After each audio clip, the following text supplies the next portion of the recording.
Ever notice that when you wake up in the morning, your jaw hurts? That may be because you grind your teeth at night.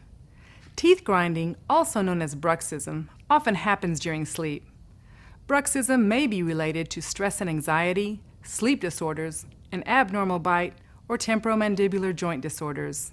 Symptoms can include a dull headache or sore jaw.